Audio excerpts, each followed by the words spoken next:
Because love and peace are perfect, uh, good people can't rest until bad people become perfect, right? That's just the way it is. Life's eternal, grace is infinite. That's the truth, right? And it's not stone cold, okay? Truth isn't stone cold, because when you are faithful to the truth and you love one another, you know, whether there's a summer place where I'm safe and warm and I'm safe from harm. In your arms, right? It's a good song, huh? But Patrick loves Percy Faith's verse in the instrumental. I always did when I was a kid too. I was like, wow, that is absolutely beautiful. Percy Faith can sure put some stuff together. Percy Faith and his orchestra with Johnny Mathis, Merry Christmas, Johnny Mathis. Helen Medina loved that song. We were at the mall being extorted, exploited, and bah humbuggy. Scrooge was right. That's what we used to say all the time when we worked at the mall during Christmas season, because weather would happen and you didn't know because you were working like 12-hour days. You get there and you come back out, wow, it's Phoenix and we had rain. Right? The parking lot that's wet. It was funny. And people could come in and they'd be real shitty and grumpy, and all that got you through was your other comedians at work. Right? That shit was funny. I wish I got paid for having fun. They're having fun again. Oh shit, that was so funny. Boy, I just wish I got paid for having fun. What is he doing? We're out of applications. I'm going to the back to see if I can find you one. Shit was so funny. No, I was literally serious. She was like a 40-year-old woman. I was like, just get a part-time job. Let's see if we can talk buddy into letting you work here. You come in like 1 or 2 days a week, and we'll put like that one lady when me and Buddy were talking about just how desirable Tina Turner was, right? And I was talking about it, and Buddy gets on the ground and goes, "Oh, oh my gosh, she's just Tina, right?" And this lady walks in, is about in her 40s, and I turned around and I see her, and she was watching us and listening the whole time. I said, "Oh, I'm so sorry. We didn't mean to offend you." She goes, "No, that's absolutely wonderful that men your age, charming men your age, are so attracted to a woman my age." I said, "Oh, well, that's sweet of you." And Buddy's like, "Oh, really, lady? You're not Tina Turner." And that's how he treated her. And I was like, "No, that was very sweet and kind." She could say she was offended. She could go talk to assholes to get us fired. And instead, she compliments us and is complimentary to us. That was very sweet of her, right? That was my thought process, right? No, she probably was hitting on us, but it really didn't matter to me because I wasn't gonna, unless she was gonna throw me down and rape me. It's with guys. It's kind of like you can't rape the woman. It's like, okay, honey, but well, this is how my friend Dave Rodriguez pays his rent. He has a 40-year-old landlord. He's 20, and he puts his hand behind, the hands right there is his rent page. He tells us about that. We're like, Dave, you truly are a dog. And then Buddy talked him into becoming a Trippingdale's dancer, and he called the wedding off with his fiance, and she got mad at us and said that it was all because of us, all his friends in Phoenix. She was in Fresno, and Buddy was like, "We saved that poor girl." It's like, yeah, I pretty, but all the things that we've been through, she didn't know him by now. It's like, it's funny. And I liked Dave. Yes, me and Dave Rodriguez were friends. Yeah, Dave was a total cad when it came to women. Yeah, I was a good-looking guy and I was charming. I had lots of guys that were friends with, the time when not a moving thing is over. Jimmy Rogers. He's sitting there. Remember Freddie, Boom Boom Gardner, looked like Deshaun Watson. Okay, honey, when you come back here and say, Freddie's an asshole, don't mess with none of my stuff. All the stuff over here with the picture that looks like the Dorothy Dandridge and all this is the white guy stuff. And all that stuff over there is the black guy stuff that you are currently diddling. Okay. When you come back in here to tear up the room, please leave my side of the room alone. I told her that. She came back and yelled at me, "Why didn't you tell me about Freddie?" Why didn't you tell me he was a dog? It's like, that first time you guys went out and you and me were alone in the room and he was doing his thing, and I said that to you. You were not paying attention, right? Yeah, like that night at Bill Johnson's Big Apple with all of Teresa and Punchies and Michelle's friends that were, telling me about law. It's like I knew it, I just didn't care. No, it wasn't that. It was like, when people tell you, she's this and that, you're like, you didn't have any real evidence. And then when I went to the club that night, they were giving me real evidence. And that's when I finally just laid it down to her, and that's when and that's when we broke up. So that was the weekend we broke up. And it was because, during Christmas, Law was, I came to visit, Law was there, and my little sister gave me condoms and an address book right in front of my girlfriend, my fiance, right? Condoms and an address book. Okay. And Law used to go screw around at the Bill Johnson's Big Apple, which is across the street from the projects where my sister and my brother-in-law lived, right? Mm-hmm. She was being slicker than most. Mm-hmm.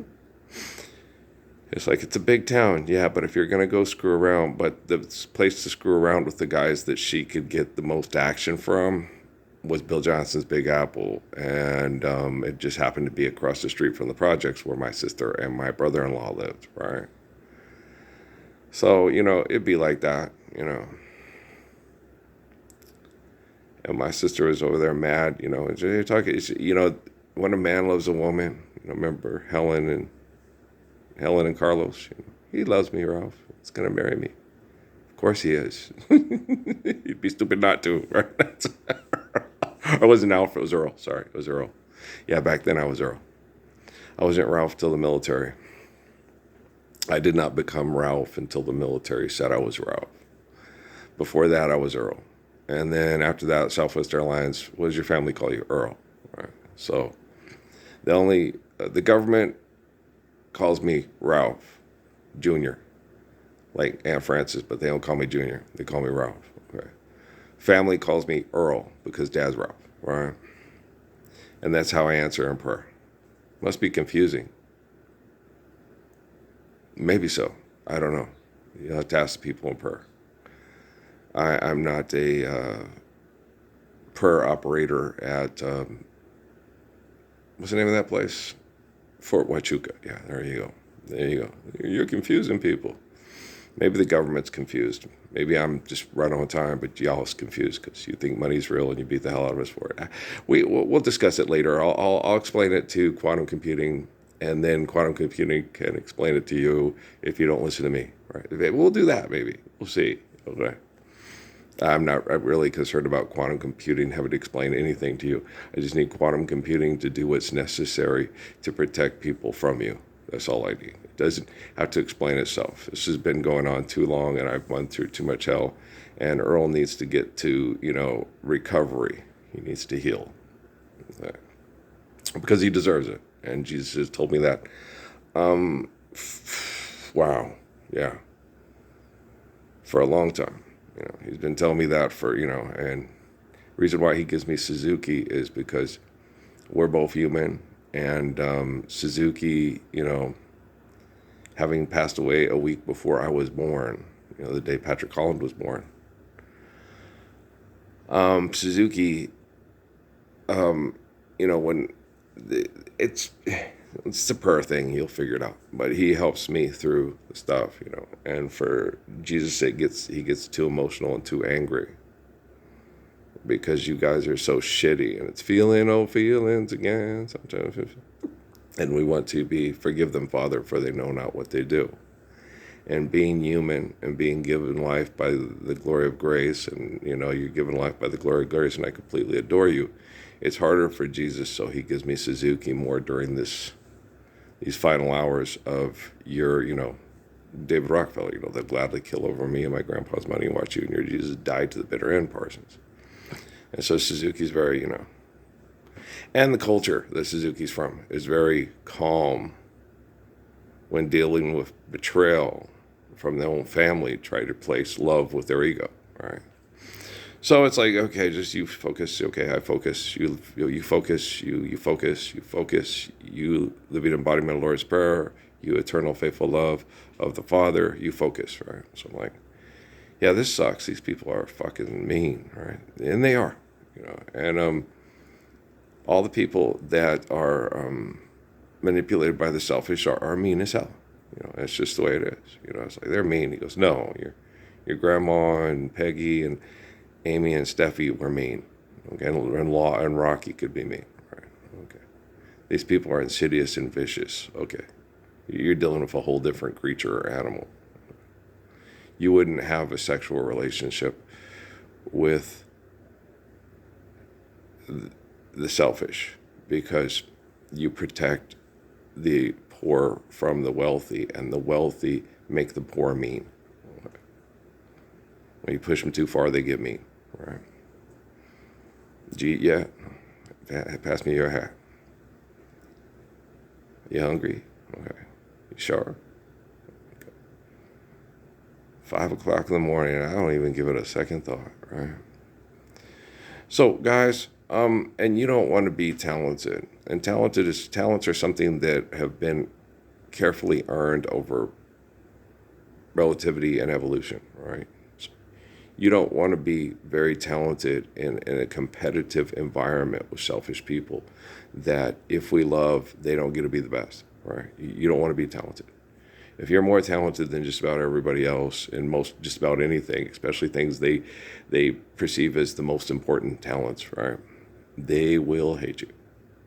If you don't fight and win to be the champion, you'll ruin our gig and we will kill you. Okay.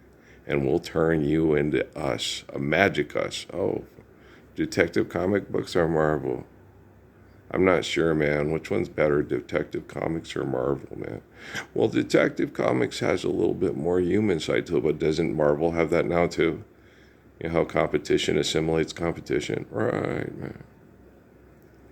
So, you know what I'm saying. So, guys, when you work, okay, make it a labor of love. If you work hard for success, then you're destroying what you need to work, to rest, to love, right? So you know what I'm saying? Okay. So don't worry about being successful. Okay, like my mom always used to tell me, don't worry about being a good looking. You can find any good looking bum working at a gas station. Worry about being a good person. Be concerned about being a good person. My mom met my dad at a gas station in Grants, New Mexico.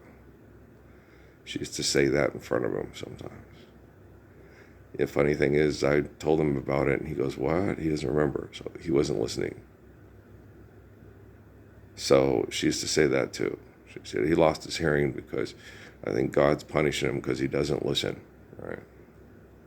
That's what she told me all the time. I was like, Mom, he worked on construction sites, and they have loud equipment, and it damages your ears, Mom. She goes, no. She's like my Steffi. I swear up and down. He's losing his hearing because he doesn't listen. As it turns out, his son is a Messiah, and he talks to Jesus every day.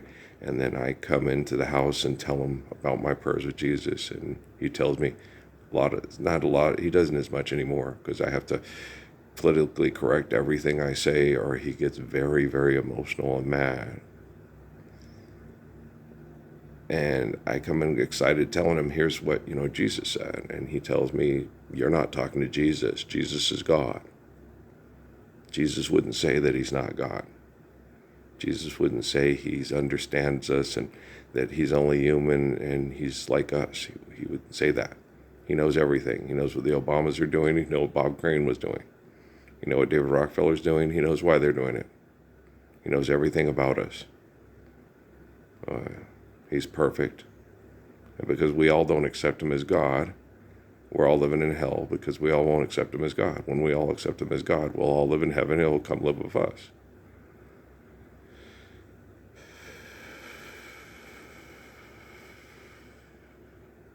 That's what people derive from the Holy Bible. Right? That's what they think.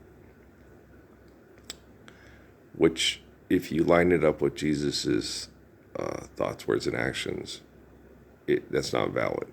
If you line it up with the core principles in the heart of Psalms, it's not valid. If you line it up with the humility and understanding of Proverbs, it's not valid. It's not true. All right. Okay. There's no emphasis on tribalism in the Bible, in the words, in the Gospels. In the narrative and the storyline, yes. Okay. In the actual actions and words of the participants, no. Okay. Having been taught a lesson not to walk alone, I was waiting for the Good Samaritan, but waiting was hopeless. It was all in vain. The tribalism, successful sex cults back again, right? And they always know better than the Messiah. The script in their head that they can't let go because they want to be the best, they want to win, they want to be successful, is always better than the living word, right? Let them all pass, all of them dirty remarks. There is one question I really love to ask. Is there a place for the hopeless sinner who has hurt all mankind just to save his own belief? The ring on the finger of my cousin in the portrait that I painted of him, okay, is that really one of King Solomon's rings? I don't know, you tell me. How many rings on his fingers do you think King Solomon wore? Ni la mía, no quiero saber. Okay. How many rings and ornamentation does the king of Israel wear? The gracious good shepherd. Okay. When they build the temples and the worship halls and all that to appease the Philistines and the Sumerians, okay, where did Jesus keep most of his worship during the Roman occupation, and what did he wear? Did he sell 1 million records and Making the Dash and then show up in town with the Gopin family teeth with the assurance of dusters and says, we're making pennies on the dollar? Right? Did that happen? Or did he ride into town on a donkey to show everybody that this is what mom rode into town to give birth to me? Because we were poor and we're here to share love, not to talk about war. Right? That's what Jesus did. Okay, the Mormons did kind of get that right. And Frances told me that. She said he came into town on a donkey and not a horse. Because people on horses usually are, rich men and violent and declare war, and people on a donkey are poor and are there just to do what they need to do. Right? And that's what Jesus did. They said, come on, we'll get you on a horse. We'll do it. No, let's come in on a donkey. We're here to, it is wrong to acquit the guilty and deny justice to the innocent. The poor plead for mercy, the rich answer with insults. The wealthy are fools who perceive their wealth as a high wall of safety. You don't think Caiaphas and Herod and Pontius Pilate and Tiberius didn't know all this? Know your enemy, right? How do you talk your enemy into accepting my bullshit over their legit? Okay, do you understand? So I don't know how. I have no idea how, I was incarcerated at birth in an institution where they constantly indoctrinate you. Okay? And I rejected the bullshit at every turn. And all the people studying me and watching me were like, this kid's just lazy. He's not willing to work hard to be the best. And my sister Linda bought me that poster with the monkey on it with the peanut in its hand, scratching his head, Too smart to study, too cute to care. Right? And then Rodney, the homosexual, who wanted me to be his boyfriend, but I was with Tara, the pretty little brown girl in Casper. He brought me a poster of 3 monkeys. He says, there's 3 kinds of people. There's one, he said Rodney. He has this goofy little monkey doing something. It's those who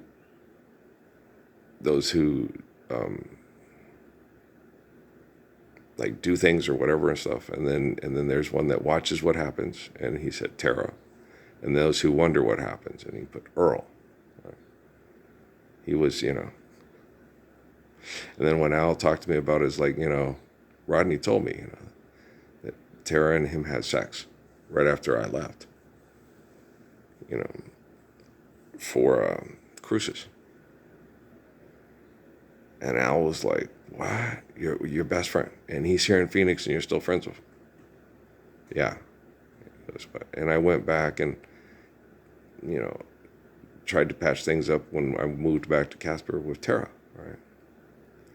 She couldn't be well with me. She felt too guilty and she felt too dirty because of what happened with Rodney and what happened with Mr. Renfrey. That's how Rhonda, you know, and because I was like, I talked to Tara and she acted like she didn't care. And Rhonda, you know, Laura talked to me on the phone. Tara wouldn't talk to me. And Laura said, I don't want you going around Rhonda's house. All she wants to do is jump your bones. Right? And when I talked to Rhonda about Tara, Rhonda told me that Tara said that you didn't come back into town just to see her, right? And I was like, I didn't say that to her. What I said to her was, you know, I didn't pop back into town just expecting you to be free. But if you are, I'd like to see you again, right? I didn't expect your whole world to revolve around me. I have a mom and 4 sisters. I was raised by a mom with 4 sisters. And I was like mom's best friend because I was her confidant, because I'd listen and I was a good listener. Okay. As far as my sisters, my mom used to always sit and tell me, you know, she'd say out loud to my sisters, she would sit there and go, I would have killed myself if I wasn't an only child with 2 older brothers. I was like, what? She'd always say that. I'd kill myself. She goes, you guys are so mean to each other and so selfish and mean to each other that I would have just gone and killed myself to get away from it. And my mom used to tell that to my sisters a lot. Okay.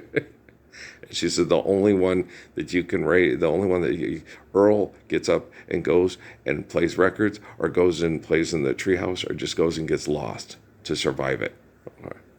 And that's what she said. She goes, I'd raise 100 boys for 1 girl.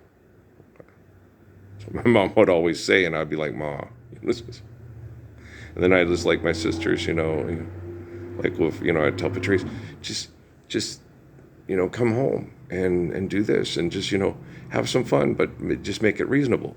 And Dad will kill you, right? Dad will kill you. Dad has a gun under his pillow. Dad will kill you. But it was like Lori and Eric on the 70s show, you know. Only we had 4 Loris, right? Hey, you know, 1 boy's a boy, 2 boys is a little boy, and 3 boys is a boy, right? And little people will tell you, you know, 1 girl's a girl, 2 girls is oh shit, and 2 girls is a bitch, 3 girls is oh shit, and 4 girls is never going to be legit. You know, you're like, oh my gosh, really? And I don't think that's girls' problems, just like I don't think it's boys' problems. Are we living the Lord's Prayer? Are we honoring the faith of Psalms? And are we saying it with some problems? Okay, then how can you blame the kids for what the kids are doing and what they're surviving and what they're trying to get through? Okay, you cannot blame when you give somebody something that's illegit and it needs to quit. How can you blame the kids when they ain't quitting? And that's what Therese was trying to say on the back of the truck, that Earth is going to kill all these people because they're tearing up the Earth, and they ain't going to quit. So what is legit, we'll quit them. That's what she's trying to say. Right? Because she's confused, because she's being bombarded with Wi-Fi. She has brain damage from Phoenix. She has brain damage from alcohol. She has brain damage from drugs. She smokes pot to survive it all, which slows your neurological development. Okay. Sure, your eyesight can get better. Other things can get better. All the things you need for survival that are being stunted and shutting down can get better when you smoke marijuana. Okay. Your cataracts gets better. It's better, right? So you can survive, but you can't really see what's happening to you. You see what I'm saying? So don't hide in invention. Marijuana exists. You don't have to take it and dry it out and crunch it up with rocks and put it into paper and smoke it to forget about life for a while because you hate your baby mama and you hate your next door neighbor because no one's living Psalms and no one's sustaining it with Proverbs, right? If people want to talk to King Solomon through Earl, yes. I want Andre to show up. Andre's better at this than you. Yeah, I got that from Oprah Winfrey too. Yeah. Brock's got more couth in class than I do. Yeah.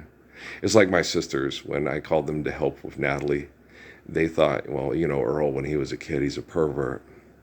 And so we pray to Jesus, and Jesus sent us here, and Jesus is trying to save Earl from being a pervert with Natalie, right? And I'm explaining to him everything that happened because I have to be completely truthful and honest because there's been surveillance cameras in our house our whole life, and I'm trying to explain that to my sisters, and they say, you're acutely paranoid like Dad, right? But I've had assholes in town explain this to me, and I've read The Patriot Act, and my wife is having online affairs with Al-Qaeda members. Okay. She's trying to be like Jamie Lee Curtis from True Lies. This is fucking Sierra Vista, Arizona. Okay, never mind. You're not listening to a goddamn word I'm saying, are you? You're praying to Jesus, and he's going to save me from being a pervert because you've always been better than me. And now everybody's going to know it, right? You think you're a Barack Obama or NASA or what? Okay, you guys understand? Okay, I think you're being a little fooled by NASA, okay, because you want NASA to be Buzz Lightyear. All right. And until we, one, forgive debt and trespass, love one, eternal, faithful peace. Two, okay, have faith in the essence of eternity, and that's omnipotent. And three, sustain it by share, care, given according to need, built to last. It just, you can have all the good intent in the world. You can't be good, period. It's not tangible, right? It's just not feasible, right? There's a reason why Earl's the Messiah, and the rest of you bought and sold and paid for, liars, bought and sold yourself and paid for yourself and said, here, soul, I want some solitary confinement. I'm going to invent something, and it's going to be so amazing, so spectacular, so immaculate, you could never imagine it. It's like your music's really not as good as you think it is. You just have a bunch of people trapped in hell telling you that your invention is better than the truth of creation, and that's just not true. Okay. It's not better than cantaloupe and strawberries, because if I didn't have cantaloupe and strawberries, I couldn't even enjoy Ella Fitzgerald or Nancy Wilson. It's not better than water, because oito través, I couldn't enjoy Neto and Anatar if we didn't have clean water, healthy food, good shelter, and most of all, faithful love. Okay. And faithful love, I am faithful love, and it works through me. And when you deny me, you deny all faithful love. Okay, so you cannot live in the kingdom of heaven when you're denying the Prince of Peace right now. The Gospels are something that did happen. They're not something that are going to happen. Life is eternal. Like I was explaining to Treese yesterday about Cochise. She was, well, it happened. I said, the truth that sustains our existence with Cochise is still the truth that sustains our existence today. We have money now, Earl. You have to live in the world now. You have to live in the truth you're living in tonight. I'm living in the lie that they invented to abuse Cochise, who was trying to live a more truthful life in his time, like King David, right? And you're trying to explain to us, and she's drinking, and she's smoking, and she's cussing, and she's yelling at you. And she talks and tells you exactly what she thinks and what's going on in your head. And then you say, okay, but here's the facts. Okay. Here's reality. Here's truth. Nobody likes me, and I don't have any friends because I tell everybody the truth, even though they don't want to hear it or not. No, you tell everybody your opinion, whether they want to hear it or not. Okay. Your opinion is you like alcohol, you like to smoke. Okay. My opinion is I do not. Okay. That's as far as talking about opinion as pretty much I go. Okay.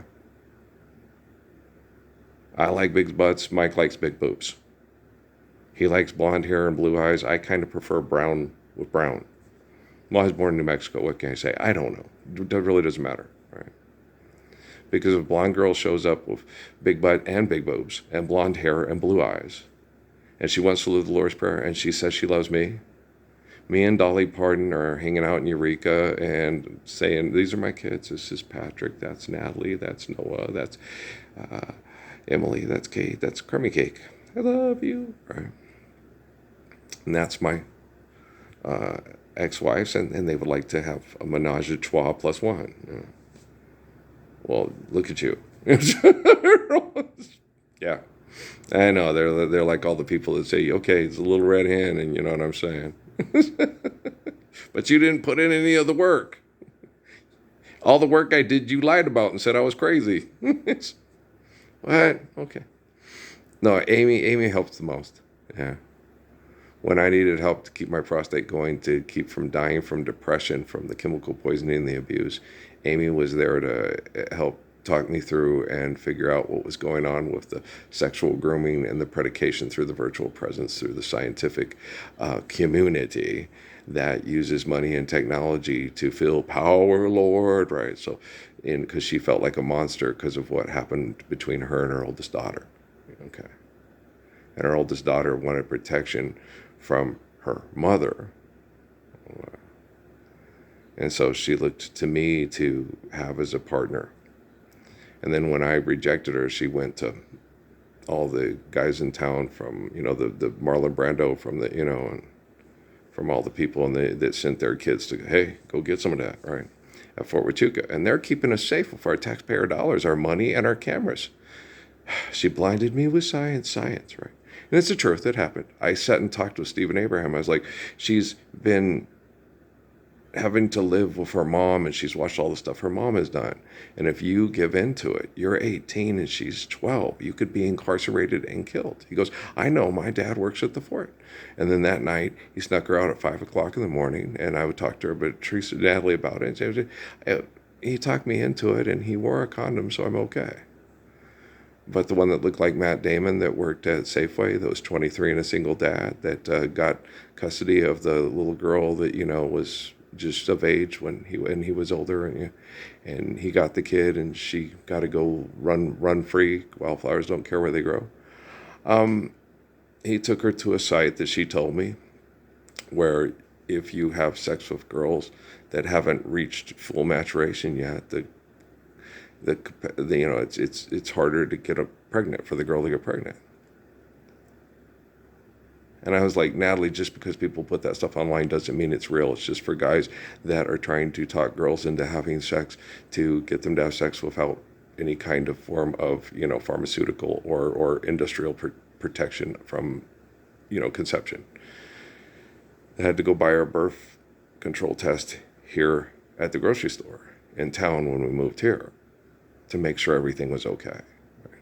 And that's not a fun feeling. That feeling hurts, Lloyd.